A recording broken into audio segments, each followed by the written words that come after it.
Lecture du jour. Bonjour, je suis de retour. Ça y est, après 10 jours sans téléphone, je reviens connecté à la vie. Et petite pause, ça fait du bien. Et c'est aussi, je pense, mérité. Ça fait plus d'un an que je fais des vidéos pratiquement tous les matins. Donc ça fait du bien aussi de s'arrêter. Bon, là, c'était une pause imposée. Hein. C'est pas moi qui l'ai choisi, mais bon, voilà.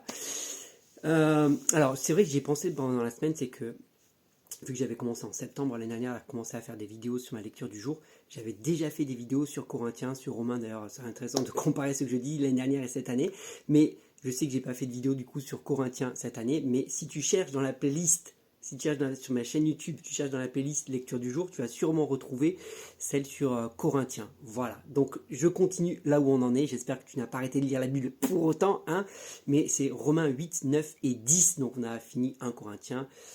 2 Corinthiens, on a aussi bien avancé, bien fini, je ne sais plus du coup si on a fini ou pas 2 Corinthiens. Comme parfois il fait des pauses dans les chapitres et j'ai pas suivi. J'ai suivi le plan, mais j'ai pas prêté attention si on avait fini 2 Corinthiens ou pas. Bref, 8, 9, 10, je kiffe l'épître aux Romains parce que c'est une démonstration. Paul, là, si tu veux une démonstration, si tu veux ce qu'on appelle de l'apologétique chrétienne, l'épître aux Romains est juste incroyable pour ça. Et depuis le début de l'épître aux Romains, Paul détaille et argumente point par point en quoi la croix est une folie pour les hommes, mais une sagesse pour Dieu, pourquoi Jésus est bel et bien le Fils de Dieu, pourquoi Jésus est venu pour nous, pourquoi il était nécessaire qu'il meure sur la croix. C'est juste incroyable. Et là, donc, on arrive dans Romains 8, 9 et 10, où il parle encore de la filiation. Hein, qui sont les enfants de Dieu, qui sont les véritables enfants de Dieu. Paul est juif, je le rappelle, et un juif même intégriste à un moment donné, avant qu'il se convertisse, où il met à mort les chrétiens, et donc il est légitime pour demander et poser la question, qui sont les véritables enfants de Dieu, et il va le dire clairement. Les enfants de Dieu, et j'aime beaucoup cette phrase, sont ceux qui sont issus de la promesse. De quelle promesse il parle? De celle faite à Abraham. Hein, quand Dieu parle à Abraham, il dit, par toi, toutes les nations seront bénies. Toutes les nations, à quoi Dieu fait référence? Abraham, bien sûr, ça le dépasse à ce moment-là, de quoi Dieu veut parler.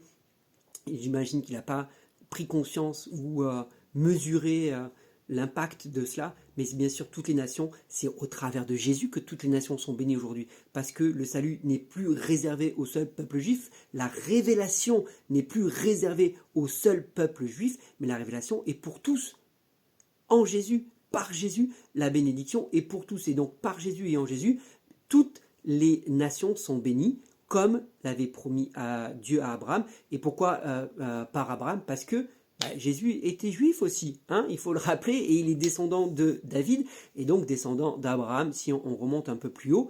Et donc on a bien cette lignée qui, par la descendance d'Abraham, la naissance de Jésus, et Jésus, en Jésus, par Jésus, toutes les nations peuvent être bénies. Je dis peuvent être bénies parce que il faut le vouloir, il faut l'accepter, cette bénédiction.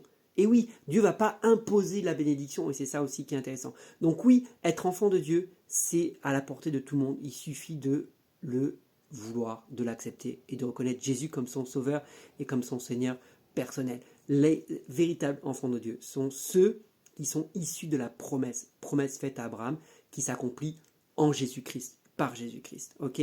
Donc ça c'est vraiment important, et ça ne veut pas dire qu'on est venu remplacer le peuple juif reste le peuple élu, c'est important de le rappeler, et Paul le disait, je ne sais plus si c'est dans Romains, au début de Romains, que nous sommes l'olivier sauvage, entre guillemets, hein, le reste des nations, mais que le peuple juif reste l'olivier franc sur lequel nous avons été greffés, sur lequel nous avons été rajoutés, donc on n'est pas venu remplacer. Hein, l'Église n'est pas là pour remplacer le peuple élu, c'est pas le nouveau peuple élu, mais nous sommes greffés sur cette promesse.